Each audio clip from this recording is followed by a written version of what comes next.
Welcome everybody to Futro Hidden Movie Gems podcast. I am your host, Ty Christensen. I am joined with regular Jordan Christensen. Oh, hello. And new upcomer. That's so weird. We're off to a good start. It's late. A newcomer. I think that's the word I was looking for. Newcomer Grant Mickle. Hey, what's up? Ooh. He is permanently replacing Cameron. Because Cameron betrayed us. Cameron abandoned us, this important podcast, to go hang out with friends. Who does that? This is like a job, isn't this? I'm not getting paid, but it's kind of like a job. Okay. Today we are talking about a very special movie called Brawl in Cell Block 99, directed by none other than Craig Zahler. I don't know how to pronounce his last name. This movie, holy cow, this movie. Let's get into this movie. Jordan, tell us a little bit about the plot summary of this movie. Okay. All right, and you keep making a clicking noise. If you can not do that, I'll just edit that out. I'm waiting. Okay, sorry. Bradley Thomas is a hardworking man. After his wife's affair, they admit the spark isn't there anymore and decide to have a baby. After being fired from his job, he turns to his friend who hires him as a drug dealer. Sorry, Jordan, real quick. What? I don't want to derail this. The way you're reading this, I don't know if your intonation matches the words that you're reading. Why? What's wrong with how I'm reading it? No, there's nothing wrong with how you're reading it. I'm just sounded like you're reading a children's novel. The problem is, after re-listening to our old ones, I read very like robotic. A trader goes bad. I'm just trying to read it more fluid. Is it not sounding good? Oh, whatever. Just keep going. Okay. Yeah, a trade goes bad and he ends up in prison. The only problem is that the gang has kidnapped his wife, and they do an experimental operation on his baby unless Thomas kills one of the inmates in cell block 99. Bradley will not stop at anything until his wife is safe again. Was that your mind blown at the plot synopsis? No, that was like, I was doing my trailer sound effect, like, like the Brawl in Cell Block 99 crashes on the scene, Nice. I like it. Because we're not doing trailers, because Ty wants the trailers, which, if you want to watch a trailer, go online and watch the trailer. We don't need to play the trailer. I've listened to podcasts that play the trailer. Boo. I just like it. Maybe hearing like Vince Vaughn's actual voice, get a feel for the tone of the movie, maybe. I don't know. Maybe. We'll think about it. Which is another nice way of saying you'll never consider it again. I might. You guys have, swayed me in certain ways to do certain things, so. All right. Let's just do some fast facts. This movie came out in 2017. This movie is not rated. It's got a 7.1 out of 10 on IMDb. As I mentioned, the writer and director, Craig Zahler. I'm just going to say Zahler from now on. Craig Zahler. And this movie, I've only seen one of his other films, Bone Tomahawk, and it's just as gruesome and just as demented and violent as that film was. It also, Dragged Across Concrete is also the exact same way. It's amazing. Ooh, with the title like that, Dragged Across Concrete. I haven't seen that, but after watching these two, I need to take a break from all this. These movies are just so intense. We're going to get into some talking points, but let's start off with your first impressions of watching the movie and what was it like revisiting this movie for the podcast. I'll start. I first watched this movie a few months back. Jordan had recommended it to me, and I remember thinking it was one of those movies that Jordan had proclaimed it was very urgent that I see.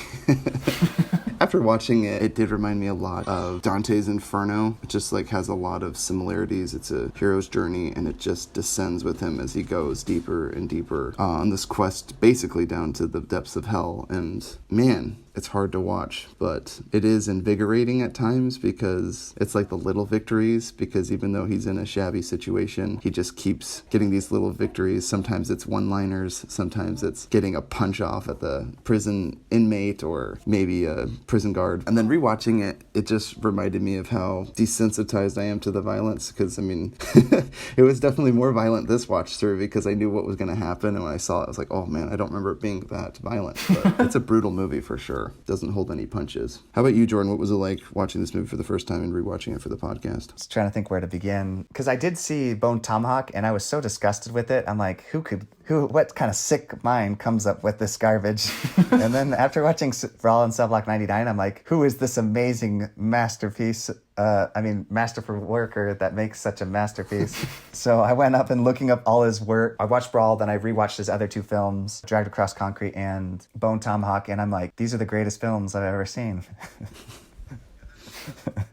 And then I rewatched Brawl with my roommate, and he's a very, very picky person when it comes to movies. We will get him on the podcast one of these days, but probably to only talk about Cobra Kai because it's the only thing he literally watches. I watched this movie with him, and he liked it, which, like I said, for even the most picky person I've ever met, enjoyed this film. So maybe that says something. I loved it. The action's amazing. I'll get more into it, but I just want to say I loved it a lot. Grant, what's it like you watching this movie? So I've only seen it once. The violence definitely surprised me. It definitely showed me kind of the same way with you, Ty, just how desensitized. I was like, that was sick. So, yeah. So it's probably pretty bad, but overall I thought the movie was amazing. The acting was phenomenal. And I just felt even though it felt kind of slow, at the same time it felt suspense throughout the whole movie because I didn't know what he was going to do. He showed control even though you knew he had really bad anger issues. Somehow he showed control within that still. I don't know. Overall, just it was a really, really good movie. I enjoyed it a lot. So I found out that Vince Vaughn, he put on 15 pounds of muscle and trained as a boxer for 3 months. Dang. Which is pretty interesting. Again, when you think about Vince Vaughn, I'm guilty of typecasting him as kind of the fast-talking, quippy, best psychotic friend of a romantic comedy or comedy duo. I was thinking of movies like Wedding Crashers and The Intern, I think it was, with Owen Wilson. Again, they teamed up again. So that's usually what I think of when I think of Vince Vaughn. Or in Dodgeball, he kind of plays the hero in that one, and he's not but he's still quippy and he's funny and he's very lighthearted. But you get movies like this where, and there's several examples of this in Hollywood. So one of my favorite comedic actors that turn dramatic, and they deliver some of the greatest and most prolific performances. One being Bryan Cranston, being the father of Malcolm in the Middle, which is such a silly show. And he just becomes this crazy, bald-headed, meth-dealing drug empire, enthusiast or whatever. He runs the head of this meth empire. And Breaking Bad. You also have examples like John Heder. John Heder was in SNL, and then he went on to do Barry, which is a show that's very dramatic. It kind of has a lot of similarities to Breaking Bad, I feel. And then you have people like Adam Sandler being Opera Man, comedy sketches from SNL to Uncut Gems, which was a very intense film. It is interesting to see some of the more comedic actors. They all have a dramatic bone that they can flex every once in a while. They can really impress with very serious work, and I always find that really impressive because I think it's easy to typecast a comedian, but it's weird that I think they're so good at comedy because they know when to be serious and when not to be. Also, I want to shout out to Jim Carrey in Truman Show and Eternal Sunshine of the Spotless Mind. Those are excellent, excellent performances. Oh, that's true, yeah. From a generally comedic actor, Jim Carrey, yeah, for sure. Those are two good examples as well. That's great. I was just going to say, from the first time you see Vince Vaughn get out of that car with that cross on the back of his head, though, I mean, that is a guy I do not want to run into. I don't want to be judgmental to anyone that has tattoos, but I just would not want to pick a fight with a guy that's got that cross on the back of his head. Are we diving deep into his performance? Because, I mean, you just brushed the top of the surface of how amazing his performance is. Yeah, let's get into it, Jordan. Blow my mind. Tell me some more. I mean, what you just talked about is almost like the crust. It's like the eggshell. I mean, we got to open this up, and inside is just like... This is like a dinosaur egg of yolk. You open it up and you're just like, oh, I mean, something from Nacho Libre where he's sucking the egg yolk out. This is the most amazing thing ever. It'll give you eagle powers watching his performance. I love this movie. And it blows my mind because, like Ty said, you're thinking, oh, he's typecast, he's a comedic actor. What the heck is he doing in this movie? But his shaved head, and then just every choice he made, from what Ty mentioned too, is that he put on more muscle. And I love seeing, I just watched an interview with him for this performance. He's like, oh yeah, I put on, I guess, a little bit of muscle. And I'm like, a little? Are you kidding me?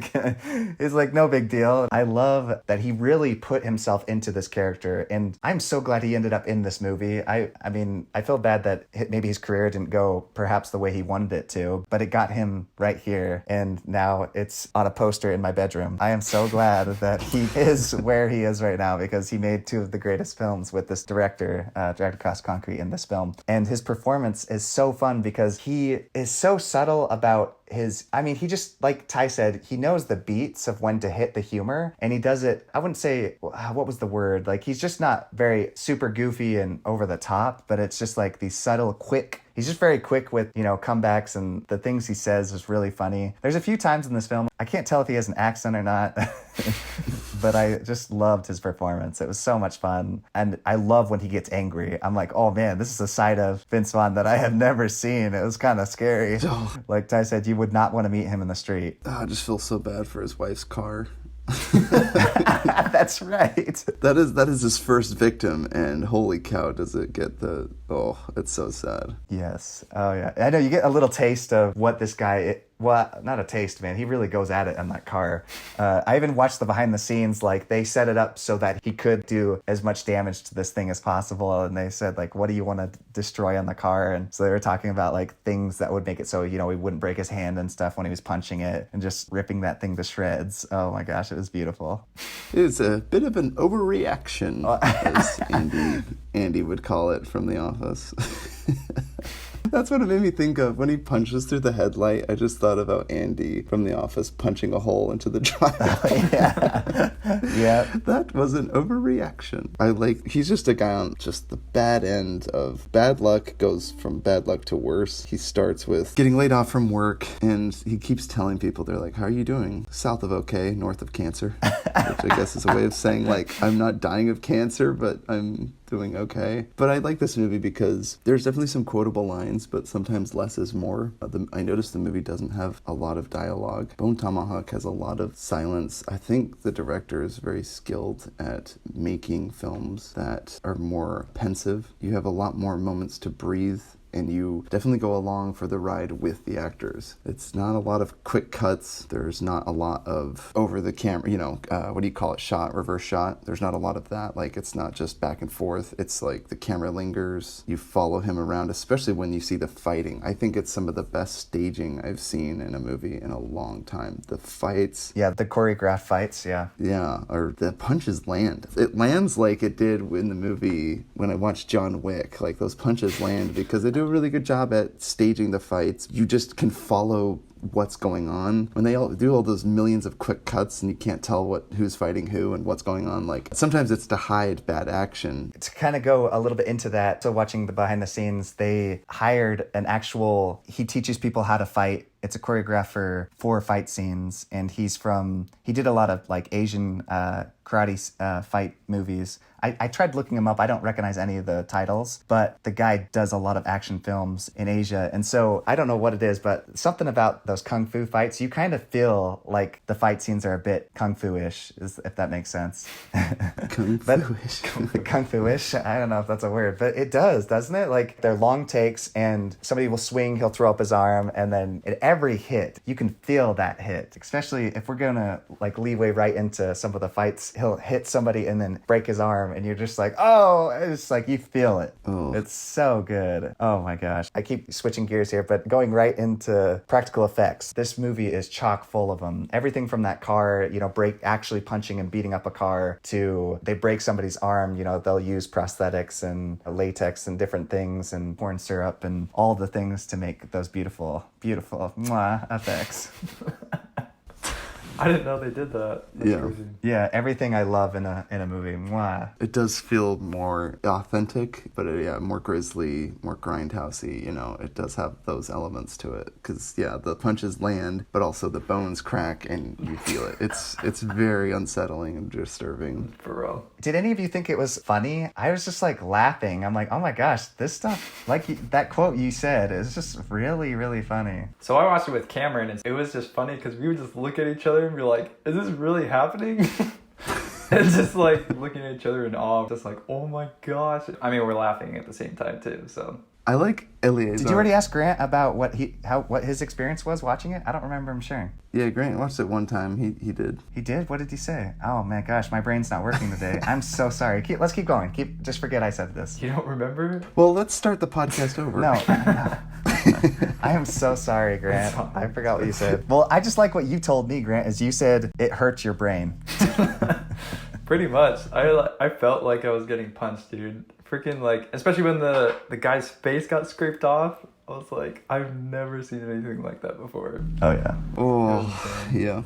Gosh. Eleazar, whatever, his crony, he has his numbskull friend. They're on the dock to do a money pickup or a drug pickup, I guess. I don't know what was in the bag. I can't even remember. They go out to the lake or whatever on the boat. They get some drugs. They come back to shore. The police are there, and they get into a tussle with the policemen, and they're fighting. And then this always surprised me. Where does Vince Vaughn, he's playing Bradley, I guess Bradley's character, where does his morality lie? Because we learn a few things he won't stand for. I guess the killing of cops is one of them, but he's okay dealing the drugs to get ahead in a society that's disenfranchised him. He's a lot like you brought up earlier with Bryan Cranston, Breaking Bad. The fact that, he somewhat similar situation is he's lost his job. Actually, I guess Bryan Cranston never lost his job. He just had a teacher's salary and was trying to pay for cancer, which, is just a bad combination. Somewhat similar situation. He lost his job and is trying to provide for this girl, his wife, and because they are married, right? I can't remember. Are they just girlfriend, boyfriend at the time? I'm not certain, but yeah, Jennifer Carpenter's character plays his wife. I think it's his wife, Lauren Thomas. Yeah.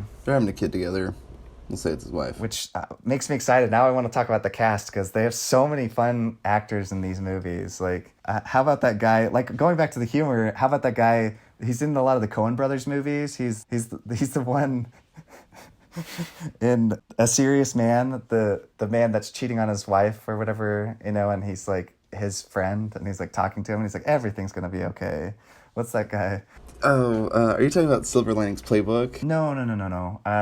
Oh, no. I just said A Serious Man. Wait. Oh, I don't even remember. Remember. He ends up, like, hugging him, and he's like, everything's going to be okay, just after he slept with the guy's wife. Like, you don't remember that? Anyways. Was that the same guy? Yeah, it's the same guy. He works at the police department. He's like, please, sir, stand at the back of the line. The line warden. I'm sorry, I didn't know which character you were talking about. Yeah, I thought I recognized him. No, I thought I recognized him. That's crazy. He's from A Serious Man. He was the worst. Oh gosh, that line warden.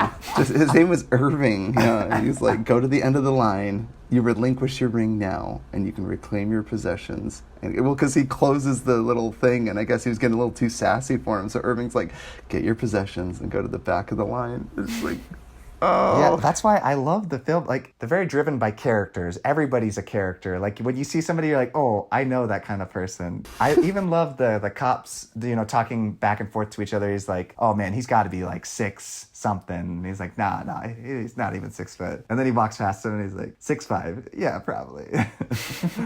I love that type of humor. It's just like constantly throughout the film, all these little things. And then it's mixed in with the serious stuff. It like goes from that to kind of ease the tension. It reminds me a lot of 1917, where it's like you have these moments of peace and you're like, oh, I can finally breathe. And then it hits you hard, which makes it even the next scene that much more powerful when it's like a moment, just like right before he breaks that officer's arm, they have this moment where he says, because he's been really hard on him early on, and then he says, you know what, I'm sorry for being so hard on you. And then that makes that next scene where he has to fight the officer so much worse, because you're like, oh no, he's a good guy, don't beat him up.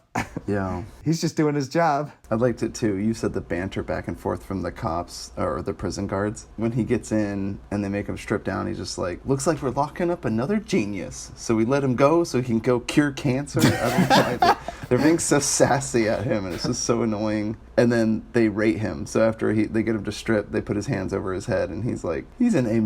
They're like looking at him, fully nude. It's so sad. Yeah, they're very cruel to him. Loses his identity when he gets in there. He loses his wedding ring. And that's why I think they're married, because he loses his ring, right? He just loses all sense of identity. Some people will call him Brad, and he prefers to be called Bradley. People will call him by his last name at times. He does lose his identity as he descends further and further through the prison, as he gets in maximum security, as he gets into maximum security prison. Yeah, so he's in the fridge, and you're right, there are some quotes in here that make me laugh. When he's in the fridge, the first prison, and his warden of the cellmates in his area, or he tells him he wants him to box, but he's shining a light in his face, and he's like, don't like that light in my face. He's like, pretend you're talking to God. And he goes, with all respect, God doesn't smell like nachos, or something like that. I don't know, I thought that was so funny. And then his guy giving him the orientation, the other inmate, he gives him advice about lying about, or not lying. He said, well, yeah, if you've hurt children or women and you're in here, make up a story fast, because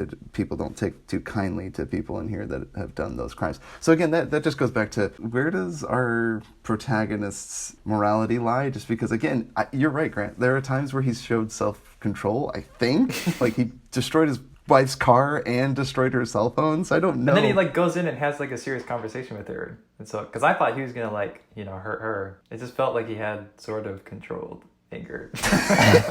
His hand, mind you, his hand is still bleeding from the glass of the punched headlight. Well, I know. So that's why it's like, I should say it's more like he channels it. He chooses where he channels it, I guess. A poor car, man. I'm just saying. Jeez, if that car had a name or a face, it'd be messed up.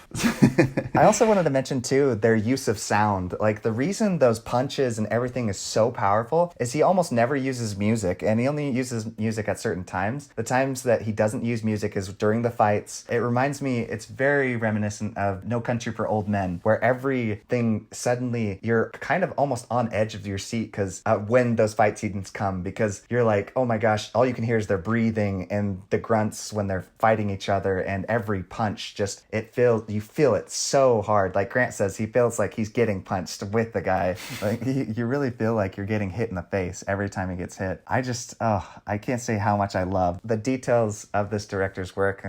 It's a masterpiece. I just love too, because it's like, and he's not a perfect fighter either too. Like, he gets hit a lot, but he knows how to take punches and doesn't give a crap. He just like keeps going, fights through the pain, and he freaking wrecks kids. Oh my gosh. While he's there in prison, right, the fake Dr. Pellman comes in, sent by Lazar, his old boss. Well, kind of his boss, the guy that he had the agreement with. He lost him $3.2 million and needs him to pay it back. So he sends in this terrifying fake doctor who's there to threaten Bradley into finding a Christopher Bridge that's located at the Red Leaf maximum security prison. And so he shows a picture through the talking glass, a picture of his wife that's been kidnapped. They kidnapped his wife while he's been in prison. So he's got no choice but to get into maximum security, and that's what ultimately leads him to the second rung of hell. So he beats up the security guards there. After he breaks one of their arms, he tells them, do you want to get some justice or something? The guards would all look at each other like, do you want to get some justice? And they all be like, don't mind if I do. And they just start kicking him or stomp on his head or, tase him ultimately, and he gets transferred. He gets to the new prison, and introduces my favorite character. I love Don Johnson as Warden Tuggs. He was so great. And Yes. Warden Tuggs. It reminded me of the movie Cool Hand Luke, with what we have here is failure to communicate. Like, he's like this really meticulous but also like scuzzy leader that you just love to hate so much. And he has so little time in the movie, but he just steals the show. Every scene he's in, I'm on pins and needles, because he ultimately decides our protagonist's fate. It's like entirely up to him. And a little bit into Brad, because Bradley keeps harming people to descend to find Christopher Bridge, which we ultimately learn once he's finally in Red Leaf. Christopher Bridge, the guy that his angry business partner sent him to go find, doesn't exist. Christopher Bridge is a MacGuffin. He doesn't exist. So the person he went to go find isn't in maximum security prison, but in fact, while Bradley is there, he's there to just get beaten by Eleazar. If I'm pronouncing that right. Eleazar? Lazar. So he's there with his cronies, and they just beat Bradley to a pulp. And it's just, man, it just can't get any lower. And then somehow he manages to get the upper hand, and he just goes AWOL and kills everybody and beats everyone to death. And that's how the movie ends.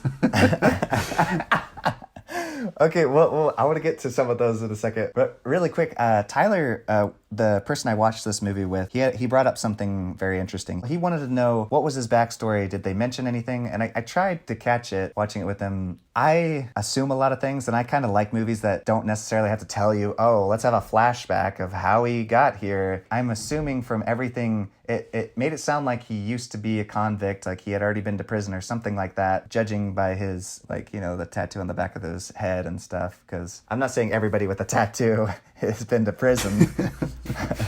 But I am saying that the way they talked to him when they fired him from the job made it sound like... The quickest things I can deduce, right, just on that vein, he did have a problem with drinking, because he mentions when he's doing the deal with his employer. Okay. He's trying to do this deal with Eleazar, and he tells him, I'm not going to work with this guy because he's shooting drugs. And he's like... And he tells him, he's like, I've been clean for a while. Yeah, but you had your own problems. You had your own problems in the past. And he's like, yeah, but, the sauce. So he's obviously was an alcoholic. To what end? Which would probably explain a lot of the anger issues. And then he does mention to the prison guard that wants him to box that he used to box when he was younger. So he had some fighting and he had drinking. He seems like a street fighter. Like he had been through and lived in a rough neighborhood. Like he had grown up in that. I mean, judging by the tattoos and stuff, I'm assuming like it's kind of like especially when somebody has a cross on their body, it's kind of like the people that I met down in Argentina that had tattoos of like Christ, and they're like, I changed my life. Like I used to do drugs, I used to be in gangs, and then I got my life switched around. Now, and that's kind of what I think of when he's got that cross, because that's usually what people would do down in Argentina. I'm not sure how similar they are to Americans, but I like to imagine that I like to think of different scenarios. This guy was raised up in the ghetto, like in really crappy places, and he tried to get his life around. He was, like you said, he's on such a fine line between like complete possible sociopath and crazy psycho killer, and then he leans back over to this sweet, reasonable person you could talk to. I don't know, because there's like 1 minute he's cracking jokes and he's like a nice guy, next minute he's breaking arms and throwing people against walls. I don't know, he's such an interesting character. I freaking love him to death. Warden Tuggs, man, every time he's on screen and he tells them that we're going to take your minimum freedom and we're going to make it microscopic, and he goes into the Yes. the little yard there, and then he starts fighting. Derek's like, Brad, what's wrong with you? Because he walks over, he goes, I want to go work out. He's like, no man, don't use those dumbbells. And he goes over there. He goes, it's Bradley. Or yeah, he asks him, Brad, what's wrong with you? And he's like, it's Bradley. I'm psychotic. He walks over there and he goes to this Latino, this hardcore guy in maximum security prison. I didn't know the colors of the flag. Well, he tells him, hey, what's going on, gringo? And he goes, don't call me a foreigner. He's like, last time I checked, the colors weren't red, white, and burrito. And then he starts fighting the guys, and they're fighting with the weightlifting bar. Oh my gosh, the bench pressing bar. It just looks so painful, those hits. After he elbows a guy, he removes his tooth. He freaking dislodges his tooth in his elbow. It's so disgusting. Oh my gosh. Well, isn't that crazy? So I felt the hit so much more powerful with those weights from this movie than it was either Pain or Gain, or it was like one of the Fast and Furious movies with The Rock. And Dwayne, like, he grabs a weight and throws it at somebody, and I felt nothing. In this movie, every punch, I just feel it. I'm like, oh, I just got hit. Like, they're so good. It's a combination of the choreography, the sound. It's just the man. He's just really good. I give him a couple more. Thankfully, his friend, I think it's Gil, right, that helps him ultimately. He gets the upper hand in the cell block, and he's able to fight Eleazar. And Eleazar threatens that he'll have his fake Dr. Phil or whatever, Philman. Dr. Philman. No, Dr. Philman. That was the real doctor's name. I just call him the fake doctor. He tells him, he's like, I've got this surgeon, and he can remove your child's limbs from your wife's, from your wife, your child's, right? Well, even in the womb. And he's just a terrifying guy. But so he goes, if you don't hear a call from me in an hour, kill the child and the mother, dispose of her. And then you think he does have the upper hand at that point, but then he just beats him and then gets him to call off the attack. Then he gets his business partner, gets his sister back from captivity, or gets his wife back, Bradley's wife. And so she's safe, and then they just shoot the two guys. They shoot fake Dr. Philman, and with this crazy assault rifle that he had hidden. Well, Cameron was freaking out when she took the gun and ended up like shooting the agent. Yes, like, Jennifer takes the gun, or Jennifer Carpenter, Lauren Thomas takes the gun and shoots the evil abortionist from Korea or whatever. So yeah. Wait, is that her real name, or is that the actress? The actor was Lauren Thomas, or excuse me, the actor's name is Jennifer Carpenter. She plays Lauren Thomas, Bradley Thomas's wife. Yeah. I always just call her Dexter's sister. That's just one of my favorite roles she plays. Ends with him getting the upper hand, and that fight that he ultimately has, really cool. You see the kung fu stylized fighting. You even have one of the cronies is like fighting against a stack of tires, and he's fighting a style, I don't know what it is, but it does look more like kung fu movies that I've seen, where it's like faster jabs and everything, but he disposes of him pretty quickly with a few hard hits, and then has him on the floor, and then rakes his face across the floor, which is so disgusting. Oh my gosh. And then it ends. He's got Eleazar down in his toilet, his head in his toilet, and he decapitates him, and his head plops down into the... Well, and you forgot to mention the cop too. That was so sad. I'm like, I just wanted that cop to stop moving, and of course he gets up, and then of course he smashes his head in the door, and that's when I was like, oh man, I was rooting for this guy, and I'm kind of bummed because before he was just killing criminals. Yeah, it's interesting because they take you on this journey to try to make you empathize with him as much as possible. I have a question: how successful do you think they are? Because we talked about this in Parasite. Like, how long are you on board with somebody, your protagonist? We've watched a lot of movies with anti-heroes. Was there a moment at this movie? Yes, I love anti-heroes. Gosh. Dude, I want more Bryan Cranstons. I want more Breaking Bad guys. Oh man, dude. Punisher. And let's just be real. Let's be real here. We're talking only about movies. Like, I don't want to hear anyone say we're calling for vigilante justice or anything in the real world. We don't want any of that. We're just talking about in our movies. They're escapism. So let's just get real here. We're not talking about the real world. We're talking about movies here. Everybody just calm down, okay? I don't want to hear it. I don't want to hear how... Yeah, I get it. It's just movies. I was going to say it reminds me of Kick-A, but that's kind of a different ballpark. But it's just... I just love vigilante justice, whatever it is. I believe you're referring to a movie called Kick. Yes. Whoa, Ty, take it easy, okay? I just wanted to clear that up. Ultimately, I just have a few last thoughts. There's plenty of funny quotes from this movie. Yes. There's so many. He also says when he's on his way to talk to his counselor, I guess, I don't know what to call her. She's like, she works at the prison. She goes over his file. His caseworker, I think it's a caseworker. Oh yeah, she was cool too. Dude, every character in this movie. He tells his guy that's giving him the tour, he tells his friend, he's just like, I smuggled in 2 kilos of Southern Charm. So there's his accent, Jordan. That's where it's from. Southern Charm. He's smuggled it. And he's trying to, I guess, be as kind as he can, but then he learns about his wife and the doctor. Then he meets the fake doctor. But yeah, this movie's filled with them. There's another scene where he's at the boat robbery when they're in the shootout with the cops at the beginning. One of the cronies, Eleazar's cronies, says like, get ready for 9/11 part 2. Throws a grenade at the car. Does he yeah, really? I don't know why that line is in there. It's I the forgot weirdest about thing. that quote. And then Eleazar's like...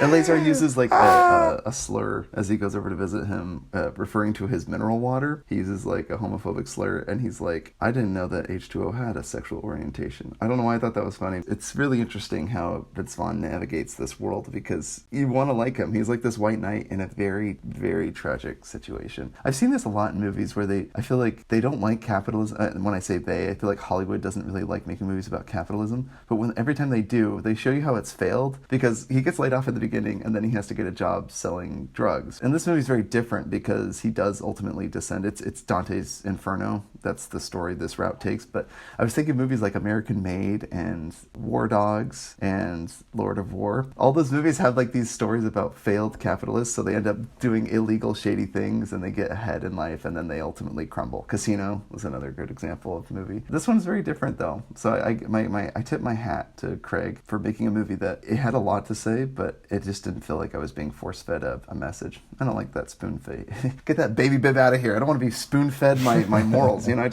could draw my own conclusions. Thank you. So it was a good movie overall. Yeah, and that final shot, oh my gosh, reminds me of Mandy, with the part where, Nicolas Cage like squeezes that guy's face in. It just reminds me of that when, that final shot where you're like, at the point when the cop was killed, I'm like, oh, because I was hoping, I'm like, maybe he's gonna get out of this. Maybe, even though as like the further he gets into this, I'm like, he can still get out. He can still get out. And then after he kills the cop, I'm like, oh no, he's never getting out of this. Yeah. And I love how the guy tries to hold it over him like, I've got your wife on the other line. Like, you can't hurt me. He essentially is a superhero because there's so many times when they're like beating him with those sticks that they have in prison. And I'm like, there's no way he's getting up. And he gets up and I'm like, oh, shoot. And then he just kicks the crap and breaks arms and legs. I love the fact that he's, standing over him and like, they're in trouble. Like the bad guys know it too. Like as soon as it's almost like Batman showed up. Oh, shoot, I'm screwed. And the guy knows it too. And he's like, but I've got your wife on the other line. Like she's going to die if you don't do what I say. And then he's like, you got nothing on me. And then he just like starts beating the crap out of him. Oh, jeez. What a film. Well, that's great things. Anything you want to add? Jordan, would you recommend this movie? Yeah. I mean, that honestly, it's like a very, very tame, if it was to be rated, it might be R. But Tame? Are you serious? I'm just saying, like, there's only a couple F words, no nudity. It's like I think the violence makes up for it. Did you forget the part where we talked about a guy getting his face raked across the floor? I mean, that's PG, right? And not only that, but he kicks him over and exposes his skull, okay? Like, his freshly peeled off face. Oh my gosh. Jordan, you need to... Yeah, this movie is not PG-13, not by a long shot, so... Take your kids to it. What does Quentin Tarantino say in what did Quentin Tarantino say in his interview? Take your kids. Like, they're gonna love this movie. Grant, what about you, man? Would you recommend this movie? Absolutely not. Yeah. There are very few people I would even like talk about this movie to, and I don't really know why I'm on this podcast, but it's like,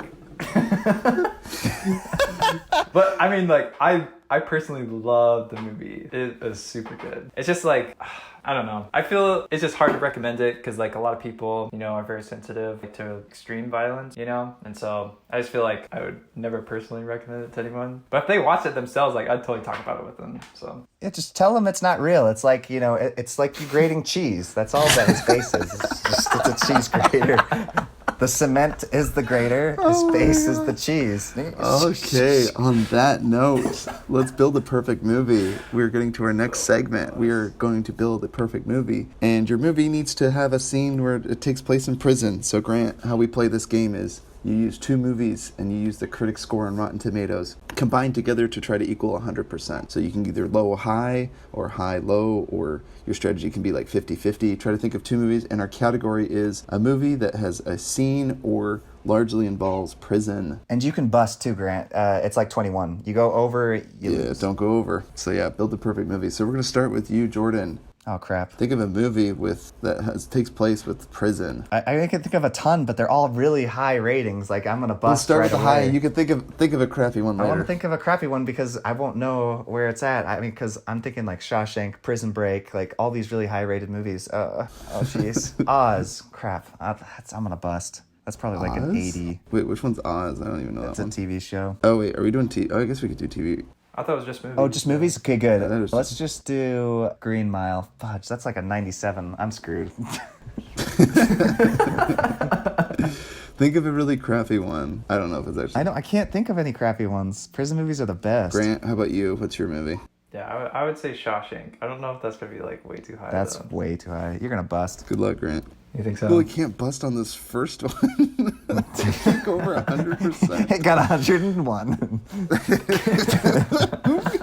That would be scored on. You were an instant bust. So I'm going to give you your scores. So, Jordan, you did Green Mile. It was 78% on Rotten Tomatoes. Oh, good. Okay, I've got a little bit of leeway. I thought it was like a 90. Whew. Grant, you did Shawshank Redemption. They scored 90%. Critics gave it a 90%. Yeah, gosh dang it. Yeah, that's why I didn't do that one. Too high. Yeah, well, like I just thought of Count of Monte Cristo, but I thought that Count of Monte Cristo would be higher.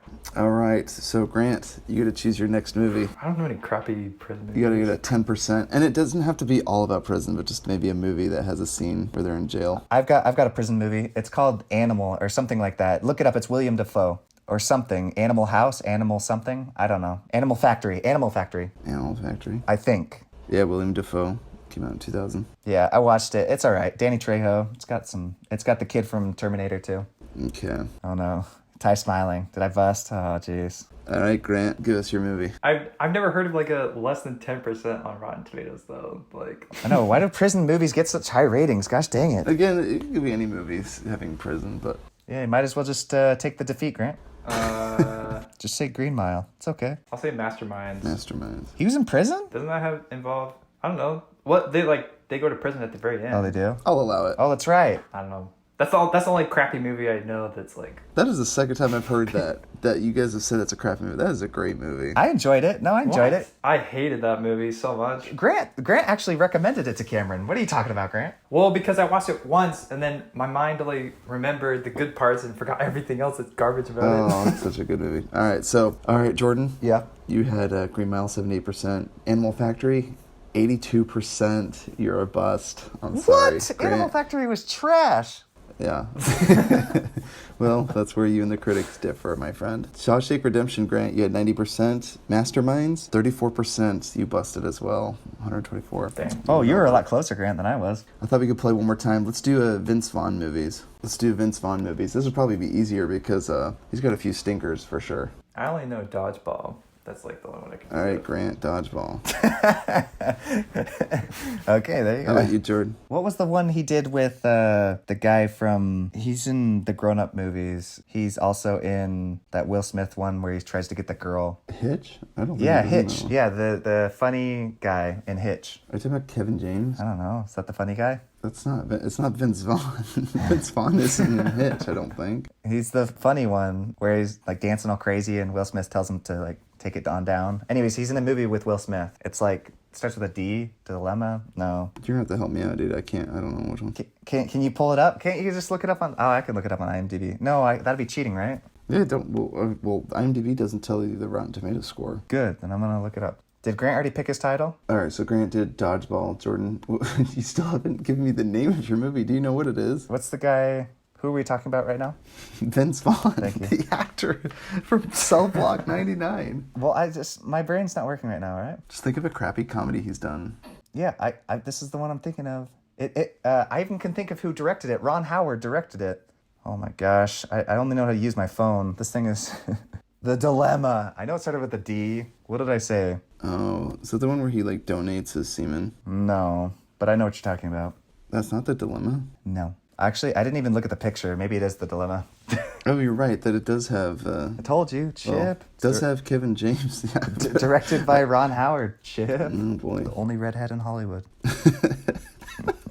With a soul. Like all those other redheads, like Ron Howard and...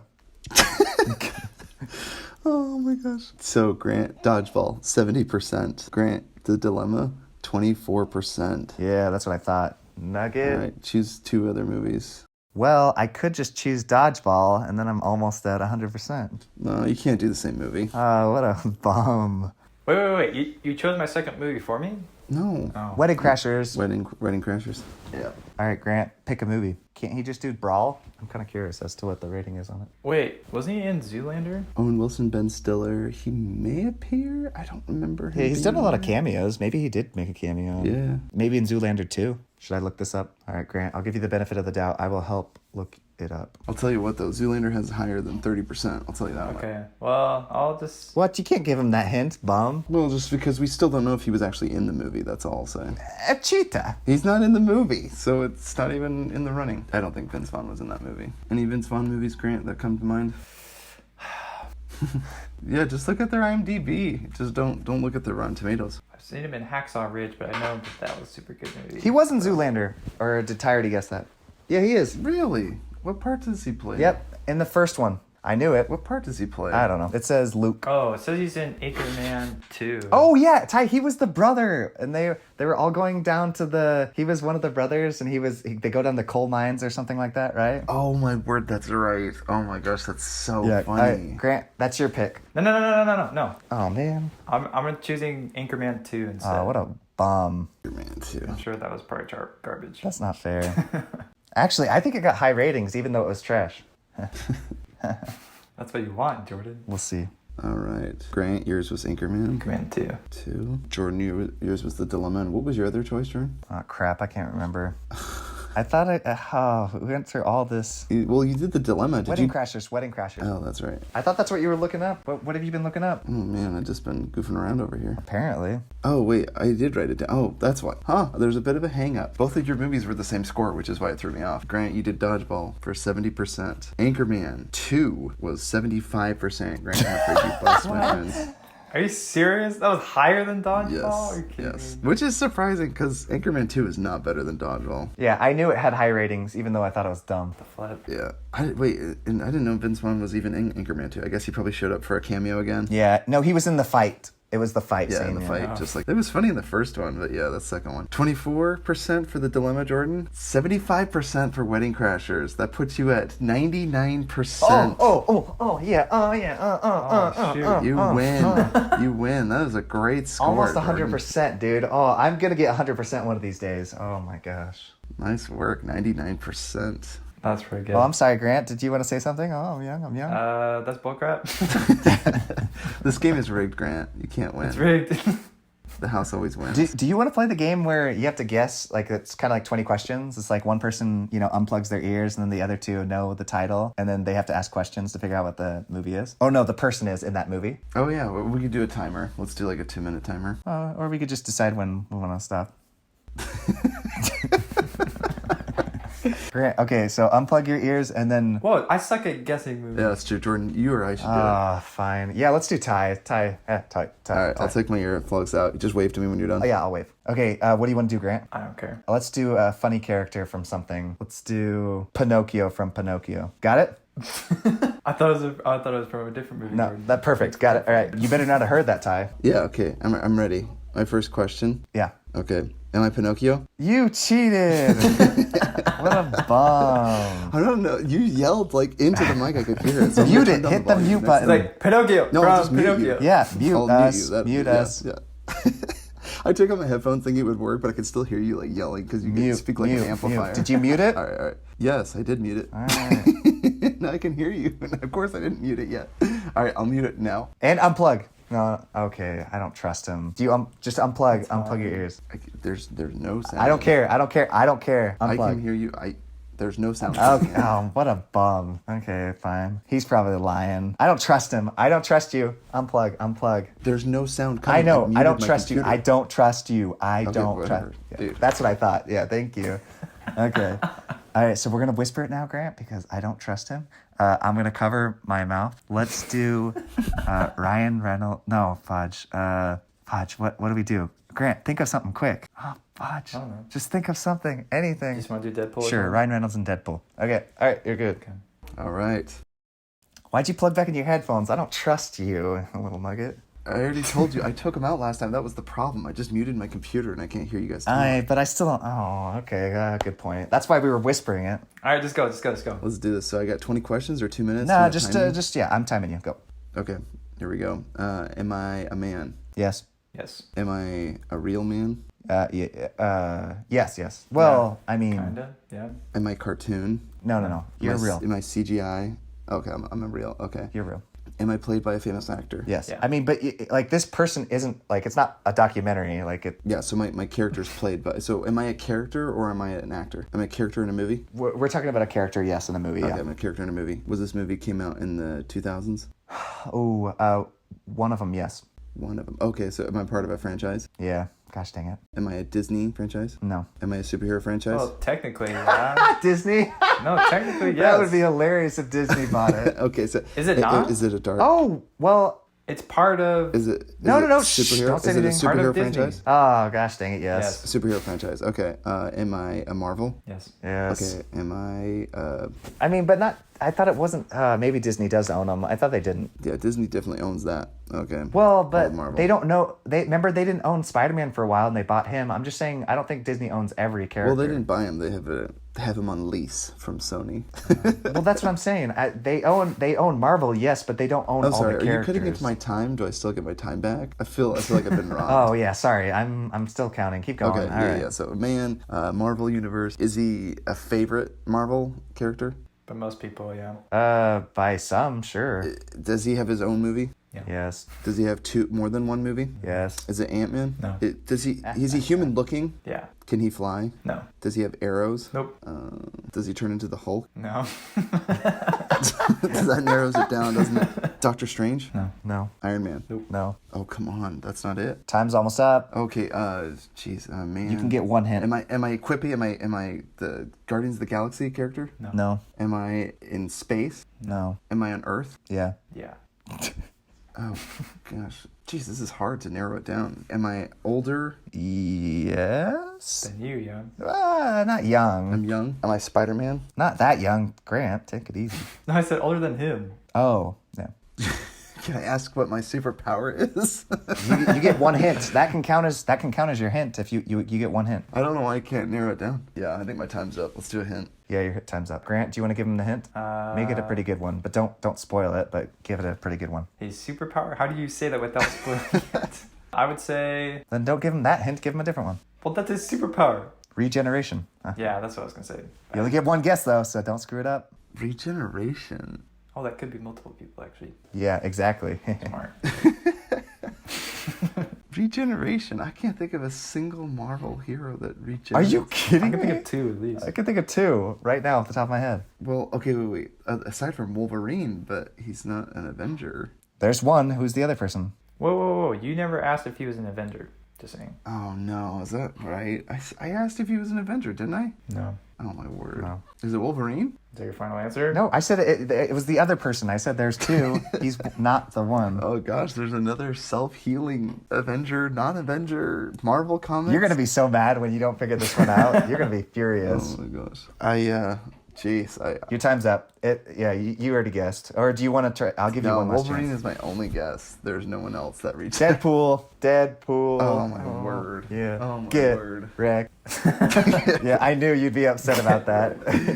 Oh, I should have guessed my color of outfit. That's what would have helped. me Yep, in that that's what I was thinking. I'm like, oh, all he's got to do is ask, what is this color? That like Darn eliminates it. I know. so many I just- choices. that's why I tried to say, am I human looking? No, he's not human looking. He looks like a turd. He's a human. He looks like well. looks an avocado. Looks like an avocado man. Like he says so himself. Self-proclaimed avocado. All right, we're gonna end this podcast. Grant, what are some good movies that you've seen lately, and what movies are you excited to see? Cameron and I watched Enemy. That blew our minds. That was crazy. Watched Shawshank Redemption. That was really good. Oh, we watched Get Out, directed by Peele. That one's super good. I really like that one. Those are the main ones I've seen recently. Any movies you're excited to see? Everyone keeps telling me about The Hunt for Wilder People. I kind of want to check that out, see if it's any good. I watched Peanut Butter Falcon. That was a super good movie. It's a great one. I love that one. Okay, awesome. Jordan, how about you?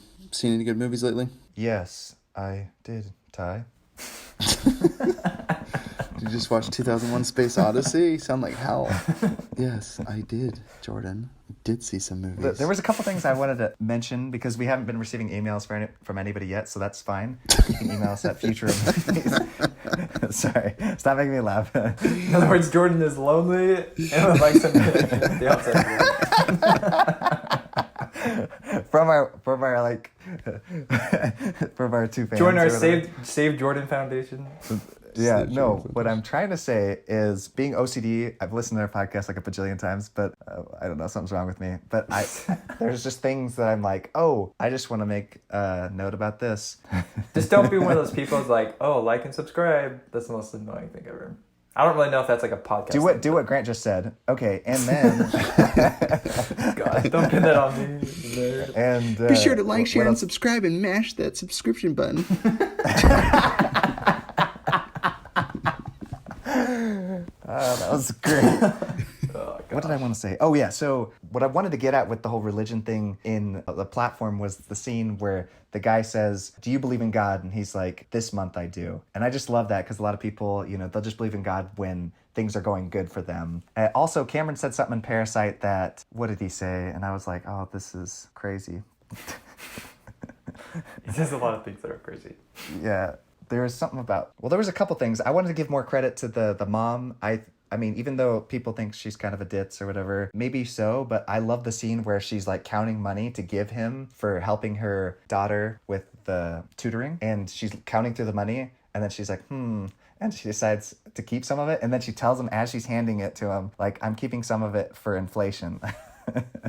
Oh wait! Oh, I thought she gave him more money due to inflation, though. No, it looked like she counted and kept some of it to herself. But isn't it what I read in the subtitles? Wasn't it that she gave him money and then she goes, "I gave you Min's rate, but I added a little bit more for inflation." Wasn't that what it was? Oh, I thought she said she took some from inflation.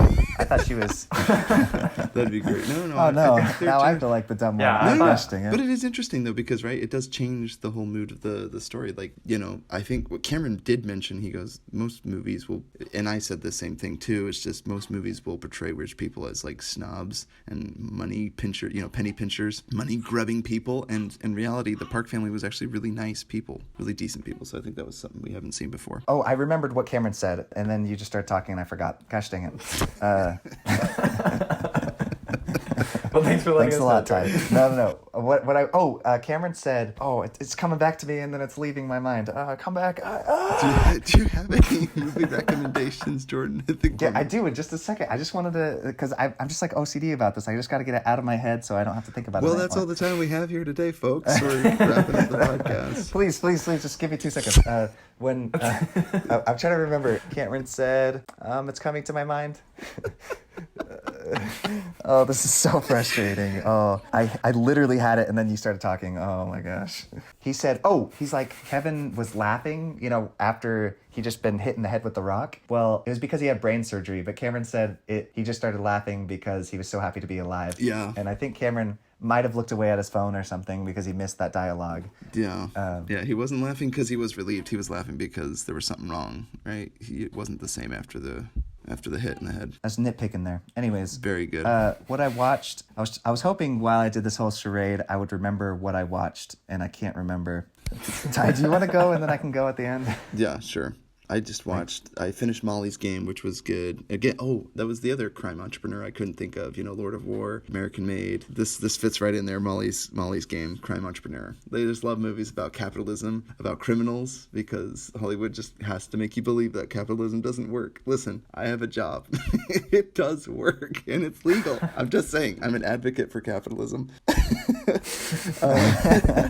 Jumanji, The Next Level. I saw this action-adventure film. I loved the first one. I really did. I was pleasantly surprised by the first one. This second one, I didn't like it as much. There's just too much CGI. And CGI is not a bad thing, but sometimes it can take you out of the experience, and that's what this did. I like the original movie because you had the claustrophobic nature of the house being destroyed. And I get it because they've elevated it to a video game, so they're kind of in a virtual world. I think that's some of the charm that's missing, because what made the first one so fun, the original one with Robin Williams, is that the house was being destroyed. So everything that they were doing Had real consequences. it was literally destroying their home, and it adds another level of intensity and urgency. So I think that was something that's missing. But also, come on, who's ever been scared of an ostrich? Like, I was so disappointed that I'm probably spoiling. There's a scene where they get chased by a bunch of ostriches in the desert, and Wait, is this Dude, Where's My Car? no, see, but I had that same thought, Jordan. I thought, is this Dude, Where's My Car? When the ostrich pokes its head through the car and tries to kill them. Llama!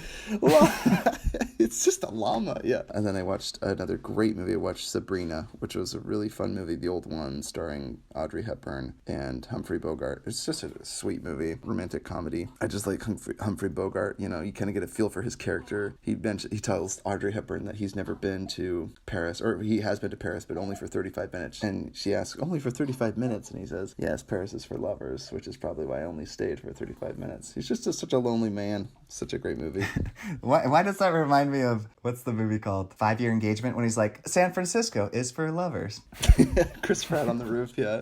San Francisco is a city for lovers. And then I watched The Master finally, because I've heard it's like such an amazing movie. That movie sucked. Never will watch it again. If you want to watch a good cult movie, watch Faults. Faults is 100 times better as a cult movie. Killing of a Sacred Deer was okay, but it was alright. It's really depressing. Yeah, Not good. It was. So yeah, watch Sabrina. That's a great movie. And then anything I'm looking forward to? Oh man, I want to watch Guns Akimbo starring Daniel Radcliffe. That's on my watch list next. Jordan, do you have any movies to recommend? I'm signing off. I finally looked. Sorry, so I checked my IMDb page. I did see Anomalisa, which I loved. Amazing stop animation movie. Same guy that did Eternal Sunshine of the Spotless Mind. He also did Adaptation, Being Inside John Malkovich. Just really fun, weird films. I got emotional watching this film. Really good. We got Man Seeking Woman, which is a TV show that I keep telling Ty to watch, but he won't watch it. And it's amazing. It's like high concept ideas for dating people. It's just really funny. And then I watched Straight Outta Compton, which was amazing, and it's just a really cool part of history. And then Guns Akimbo I did watch, and I enjoyed it very much. It was just kind of a fun popcorn flick, and there you have it. Well, good. That's what I'm watching. Guns Akimbo. Guns Akimbo. Well, thank you guys for tuning in. Next week, we are going to have another podcast episode ready for you. We'll be discussing the Taika Waititi's Hunt for the Wilder People. So stay tuned and watch that movie if you haven't already. Excellent watch, and we're excited to talk about it with you next week. All right, this is Futro Hidden Movie Gems Podcast signing off. Everybody say goodbye. Peace out. Bye-bye. And don't forget to email us at futuromovies@gmail.com. Oh, yes. Don't forget to email us at futuromovies.com. www. At Gmail. At Gmail. It's futromovies@.com. Futro Movies. What's our email? Futromovies@gmail.com. Futromovies@gmail.com. Yes. That's futromovies@gmail.com. Futro email. Wait, futromovies@email@gmail.com. Goodbye, everybody. You sound like one of those old ads, where they just keep saying over and over. That's what I was trying to go for, but I can't even get through it one time. All right, guys. Thanks for signing in. Peace.